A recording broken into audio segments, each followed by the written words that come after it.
Tenemos un esfuerzo cortante nulo, ¿no es cierto? Y eso explicaría por qué el fluido en esta posición se mueve con la máxima velocidad posible. En tanto que cuando el radio es igual a R mayúscula, ya en la superficie interna de la tubería, tenemos el máximo valor de esfuerzo cortante. En cuanto a lo que es velocidades, el perfil de velocidades obedece que a una parábola, ¿sí? Y ustedes pueden darse cuenta que cuando obtuvimos la ecuación de velocidad, esta posición radial está elevado a una parábola, ¿sí? En donde igual, cuando yo tengo velocidad o radio, perdón, igual a 0, tengo la máxima velocidad posible, el máximo, ¿no es cierto? Ustedes saben que una parábola siempre tiene un punto máximo. Entonces, en este caso, cuando el radio es igual a 0, la velocidad alcanza su máximo valor posible, la velocidad máxima. Pero cuando el radio es igual a 0, perdón, a R, superficie interna de la tubería, las moléculas de ahí están adheridas, principio de adherencia o de nula velocidad, y tenemos una velocidad mínima a expensas de un esfuerzo cortante.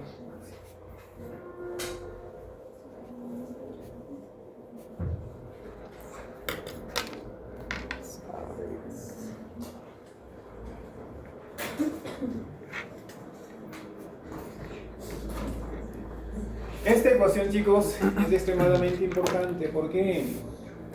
Porque me da a entender que si yo físicamente puedo medir en una tubería la diferencia de presiones en este segmento de tubería, esa caída de presiones esencialmente me permitiría a mí establecer y medir el caudal, la velocidad que está moviéndose por la tubería. Creo que esa ecuación es la de Boyce, Luis.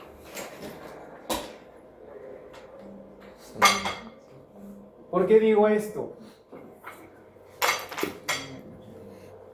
Esta ecuación que acabamos de obtener, repito, es básicamente la ecuación que me dice cómo es esta geometría. ¿Cómo cambia la velocidad en función de qué? De la posición radial. Esta ecuación también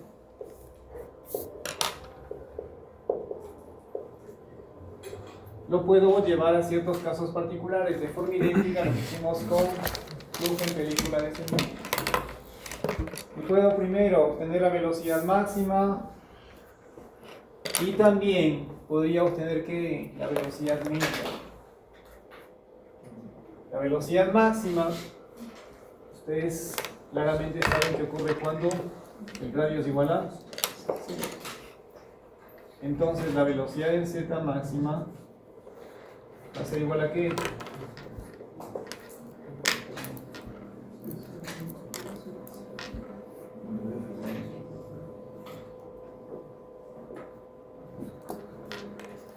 Pero por favor, recuerden que aquí estábamos trabajando con variables auxiliares. Tendría que fijar las equivalencias para que yo retome mis valores iniciales originales a nivel de P sub 0 y P sub L que tienen en la parte inferior. ¿Sí?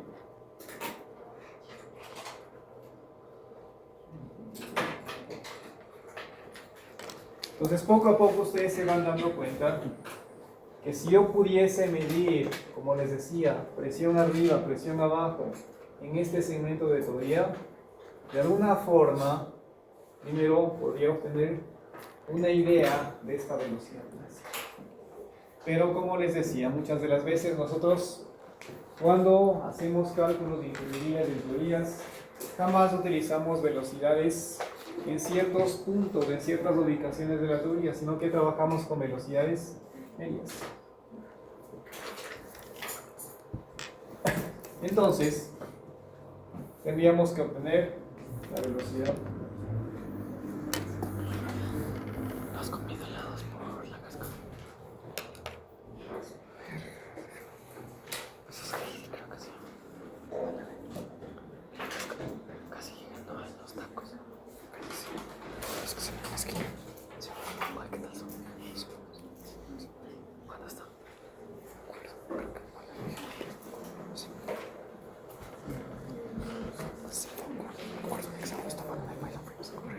Cerca. Ahí está. Esa es la ecuación de Poisson.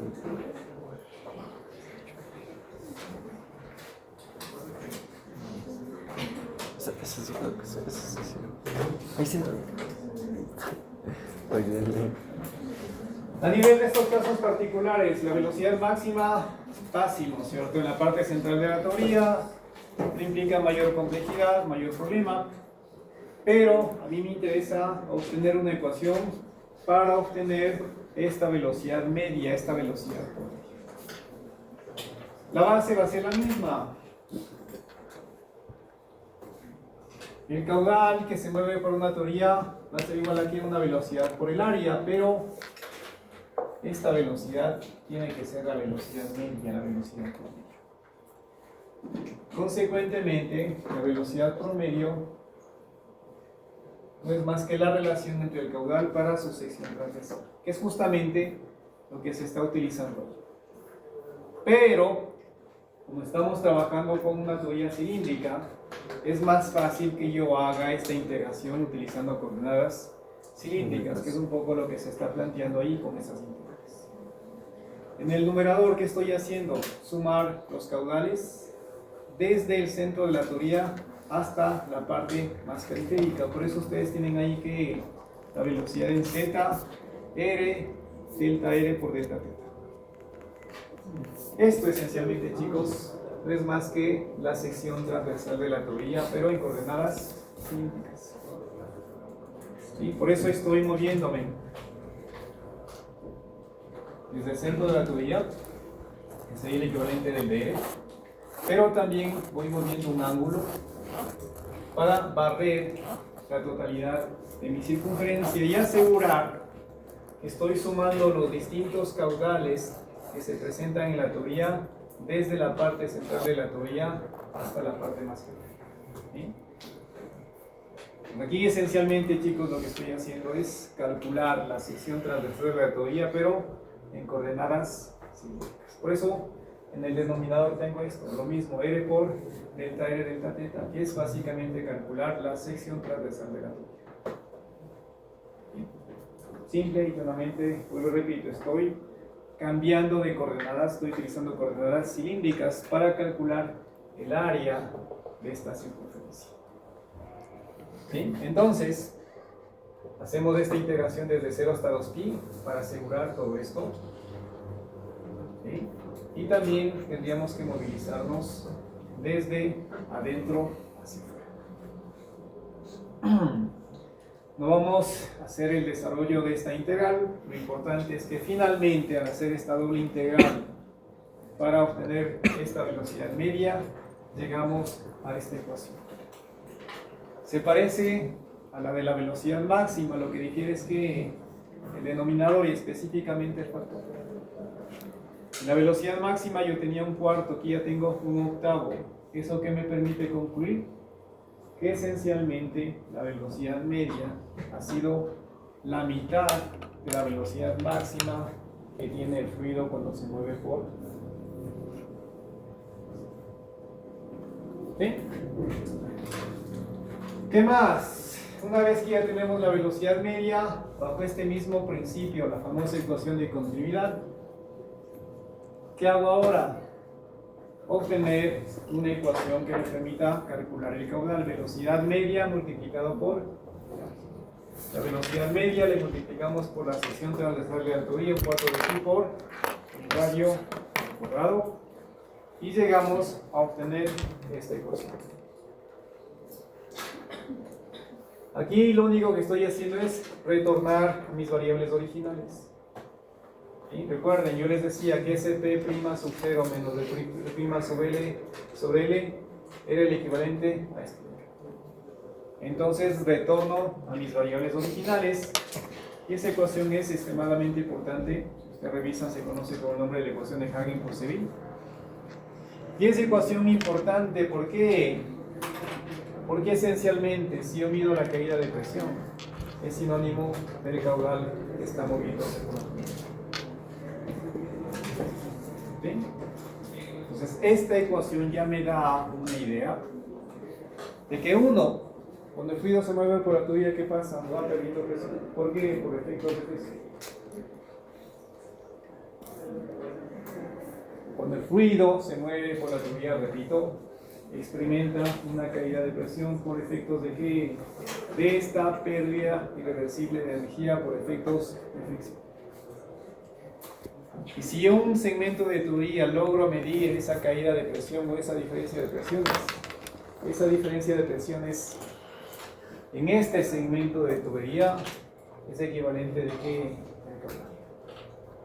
Algo extremadamente importante, porque operativamente a mí que me interesa conocer el caudal que se mueve por una tubería. Y ese caudal es sinónimo de qué? De esa caída de presión. Físicamente yo puedo poner un manómetro en un punto inicial y un manómetro en el punto final. Miro la presión en los extremos y puedo obtener su diferencia de presiones en ese segmento de tubería. Y eso, esencialmente, con otras variables, viscosidad y radio de la tubería, me permite a mí obtener ¿qué? El caudal que se está movilizando por este. Sin embargo, el pero es que esto siempre y cuando el régimen de flujo sea también. Es decir, ustedes podrían y pueden utilizar esta ecuación cuando el régimen de flujo es laminar, es decir, cuando el número de Reynolds es inferior a ¿cuánto? 2300. ¿Sí? Entonces, todas estas ecuaciones que estamos obteniendo son válidas cuando el número de Reynolds es inferior a 2300, que es la limitante que habíamos puesto cuando hicimos el análisis, cuando planteamos los balances de cantidad. Entonces, cuando el número de Reynolds es inferior a 2300, régimen laminar, condiciones isotérmicas, ¿qué más? Estado estacionario, flujo unidireccional, ¿sí? Estado estacionario, sobre todo fluidos newtonianos, es en donde podemos aplicar estas cosas. ¿Qué más? Componente Z de la fuerza que está actuando sobre la superficie.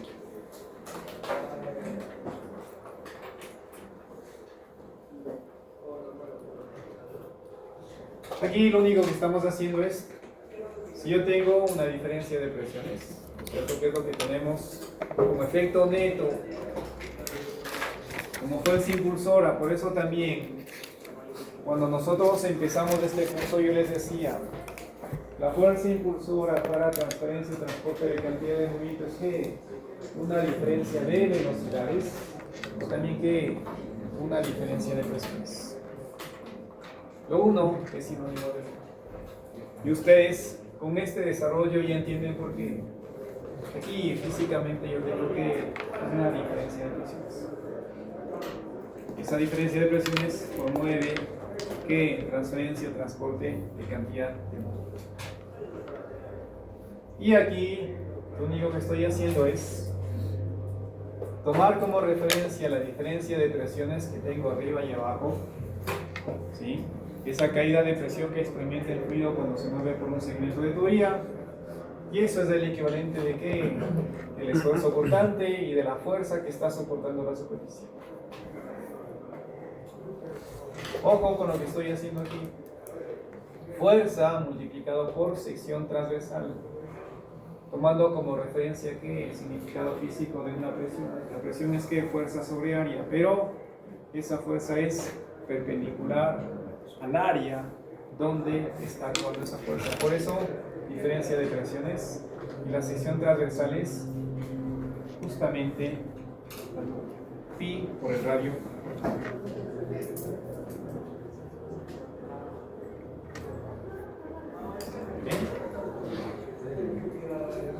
Igual aquí retornamos a nuestras variables originales.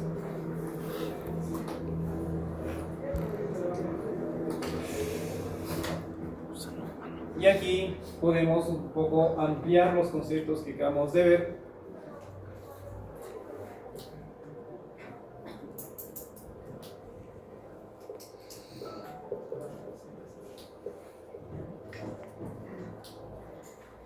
Porque si bien es cierto, nosotros hemos tomado una tubería circular, la hemos aislado, hemos tomado un envolvente circular, balances de cantidad de movimiento, restricciones, y hemos llegado finalmente a obtener una ecuación que me permite encontrar el perfil de velocidades. Y mediante la manipulación de esta ecuación hemos llegado a obtener ecuaciones que me permiten obtener velocidad media y también lo que es caudal. Pero claro, hasta este punto tal vez ustedes digan, todo este desarrollo se aplica únicamente a ductos o tuberías circulares. Sin embargo, cuando ustedes ven una tubería, esta tubería, este ducto no necesariamente es circular. Sobre todo si ustedes han visto estos ductos por donde se transporta lo que es sobre todo aire para acondicionamiento de habitaciones, de espacios. Esos ductos no son circulares, son rectangulares, son cuadrangulares. Entonces, claro, ustedes me podrían decir que uno podría aplicar estas ecuaciones para ese ducto del aire acondicionado porque no es circular. El tema es que sí lo pueden hacer, pero hay que hacer una pequeña corrección. Los fundamentos van a ser esencialmente los mismos. Indistintamente de que el ducto sea cuadrangular, triangular o de cualquier otra geometría, voy a tener que impartir de velocidades. Va a cumplirse que en la parte central de ese ducto voy a tener que la velocidad máxima.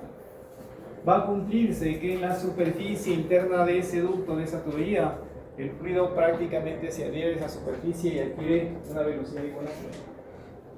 Los fundamentos se van a repetir, el desarrollo va a ser exactamente el mismo. Sin embargo, claro, la geometría va a tener que incorporarse en el planteamiento, pero ¿sí? Lo importante es que esta base, todo lo que hemos visto, se va a mantener. Lo único que vamos a hacer es que tal vez incorporar una especie de factor de corrección a todo lo que hemos desarrollado. Y ese factor de corrección se conoce con el nombre de radio hidráulico o su equivalente, como diámetro.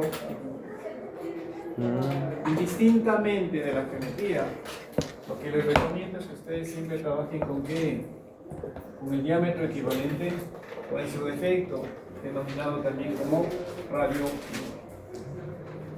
El radio hidráulico, ¿cómo se calcula? El área transversal al flujo sobre el perímetro mojado. Esta definición que ustedes ven en la diapositiva está centrada mucho en lo que es flujo de fluidos por tuberías para cantidad de movimiento. Pero en realidad, este radio hidráulico, este diámetro equivalente, se puede hacer extensivo para transferencia de cantidad de movimiento, para transferencia de calor o para transferencia de cantidad de movimiento. El concepto es el mismo, área transversal al flujo, pero aquí en lugar de tener un perímetro mojado se habla de un perímetro de transferencia. Aquí tiene mucha lógica, ¿por qué? Porque cuando el fluido se mueve, se pone en contacto con la superficie y por eso habla y le pone esta denominación de ¿qué? De un perímetro mojado. El perímetro con el cual se asocia ese contacto del fluido con la superficie, pero en realidad también es el perímetro de transferencia. ¿Sí? Entonces, esta ecuación me permite a mí corregir los efectos de geometría por efectos de este ducto, de esta tubería por donde el fluido se está moviendo.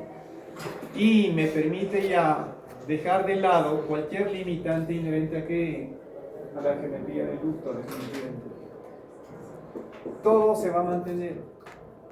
La única diferencia es que, claro, cuando yo calcule el número de Reynolds para ver si todo esto se puede aplicar, va a ser densidad, aquí va a ser ¿qué? Velocidad media, y aquí será longitud característica sobre estos. Y aquí tendrá que incorporarse esto de acá.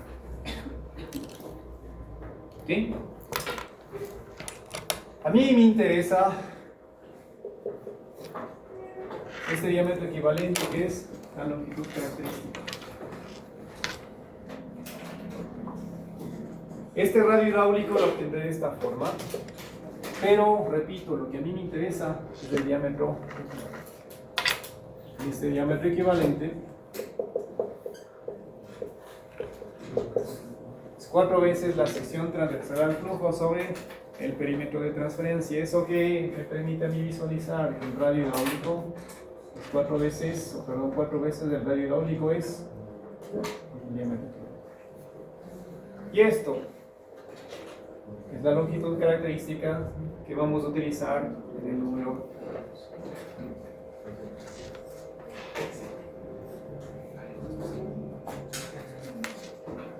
Entonces repito, si bien es cierto el planteamiento, el desarrollo que hemos hecho está direccionado a tuberías circulares, yo ya puedo hacer extensiva a cualquier geometría este planteamiento, pero debo de hacer una especie de corrección. ¿Y la corrección a nivel de qué? De la longitud característica, utilizando qué? El diámetro equivalente. Y esta corrección, chicos, la tendrán que hacer también en ciertos casos en los que tal vez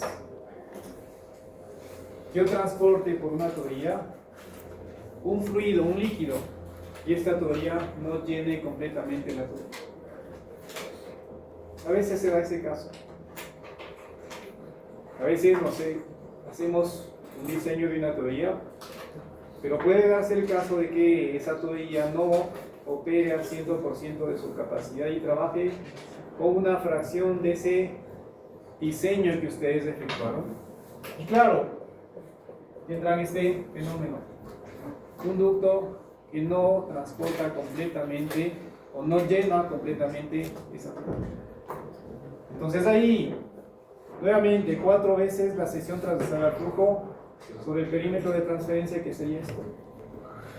Solo esta superficie está siendo mojada por, a pesar de que mi ducto sea circular, pero con la particularidad de que el fluido, el líquido específicamente, no llena completamente la tubería. Ahí tendré que aplicar y calcular ya sea el radio hidráulico, el diámetro equivalente, para que yo pueda ejecutar estos. Lo demás se va a mantener, va a ser exactamente así.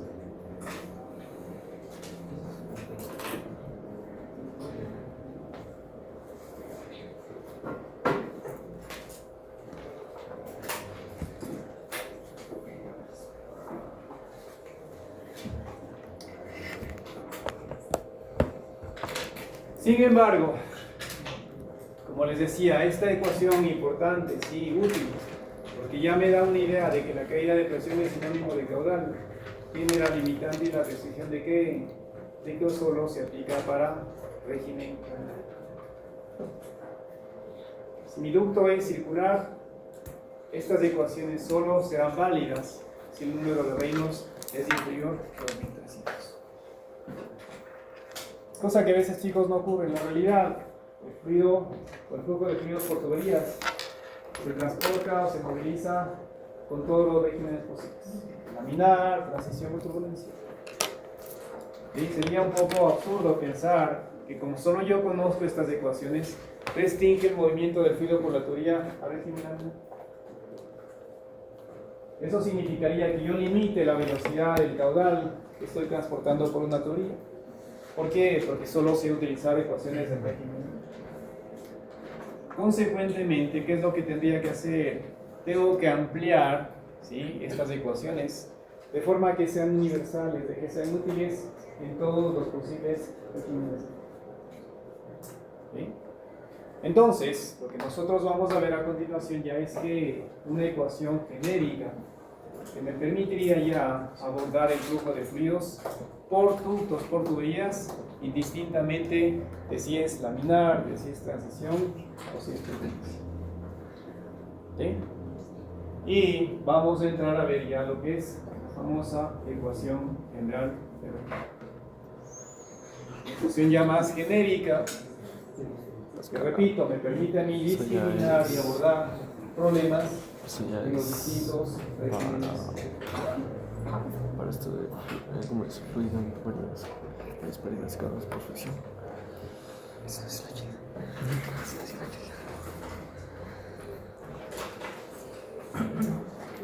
Sin embargo, antes de avanzar,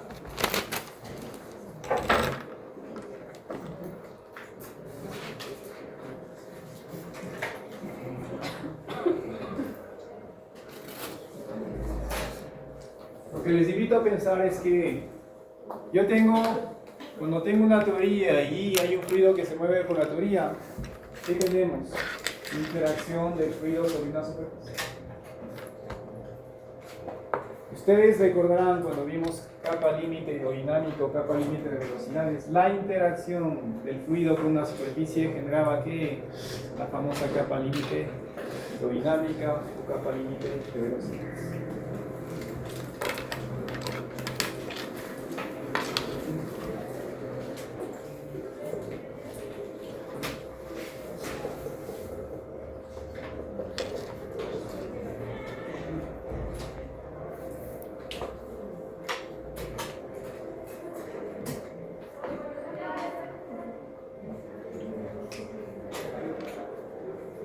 Cuando estudiamos los fundamentos de la capa límite les decía, yo tengo un fluido que se mueve con velocidad de corriente libre y por otra parte tengo una superficie, una pared plana, una placa plana, y cuando este fluido interactuaba con la superficie se generaba ¿qué? La famosa capa límite hidrodinámico, la capa límite de velocidades. Aquí ocurre lo mismo. La diferencia es que ahora yo tengo un ducto circular, pero el escenario puede analizarse bajo la misma lógica. Puedo tener un fluido que se va a mover con velocidad de corriente libre y va a interactuar ahora con un ducto, con una tubería circular. Pero la lógica, el efecto sigue siendo el mismo. Cuando el fluido interactúa con la superficie, ¿qué va a pasar? Que se va a generar la famosa capa límite hidrodinámica, capa límite de velocidades. La particularidad es que antes yo trabajaba con una superficie plana. Ahora tengo una geometría diferente. Es un ducto circular, es una superficie. Aquí, ¿qué va a pasar? Recuerden, uno de los problemas en los que trabajamos es cuando yo tenía que dos placas paralelas entre sí. Y entre esas placas se movía un fluido con velocidad de corriente libre. ¿Qué pasaba? Que las superficies generaban ¿qué? Capa límite. Lo mismo va a ocurrir acá, pero ahora tengo un entorno circular desde el cual va a generarse la capa límite hidrodinámica o capa límite de velocidades. Entonces el efecto de capa límite también está presente cuando tengo el movimiento del fluido por una tubería circular. Lo que ocurre es que cada borde, desde todo su perímetro, va a propiciar que el inicio o el crecimiento de la capa límite de velocidades. Pero el efecto va a ser el mismo. Todas estas superficies van a originar el crecimiento de la capa límite. Y así como lo hicimos y pensamos y analizamos en su momento, va a llegar un punto en el cual que estas capas límites que están creciendo desde todo el perímetro de la tubería van a juntarse. Cuando nosotros veíamos la capa límite,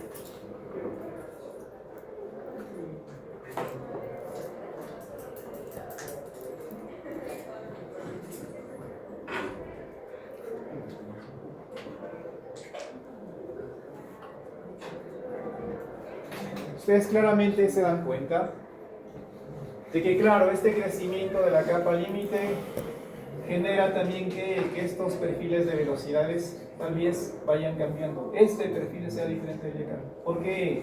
Porque la capa límite va creciendo. Y en este caso extremo, ustedes se dan cuenta que este igual es diferente del de acá y diferente del de acá.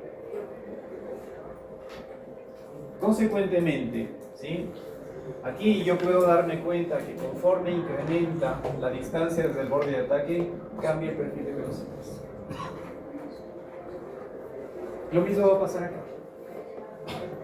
Conforme va creciendo la capa límite, su perfil de velocidades va a ir siendo diferente.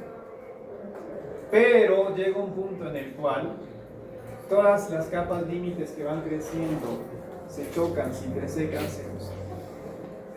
¿Y eso qué va a significar? Que desde este punto para acá tengo este ducto, tengo esta tubería completamente inundada de ¿qué? De capa límite. Consecuentemente, a partir de este punto, al tener una única capa límite de velocidades, y el perfil de velocidades es invariable, es el mismo, es constante, ya no cambia. Tengo realmente condiciones diferentes a esta velocidad.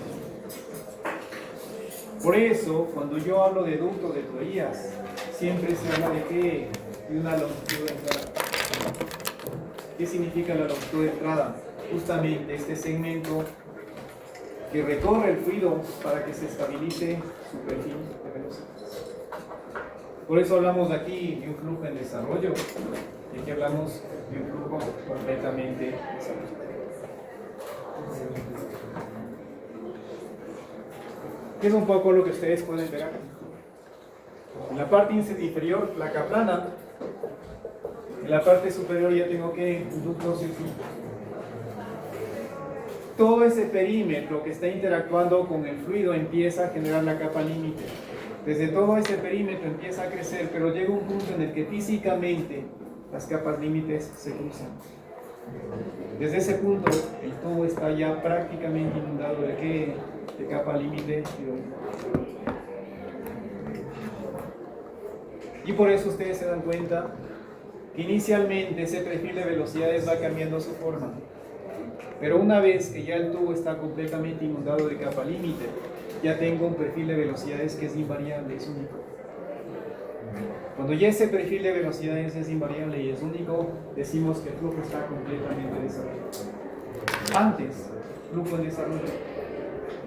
Cuando tengo flujo en desarrollo, hablamos de una longitud de entrada. Necesariamente, ¿sí? Tiene que el fluido recorrer un segmento, un tramo de la tubería, para que ese flujo se estabilice y tenga un flujo completamente desarrollado, cuya característica es que tengo un único perfil.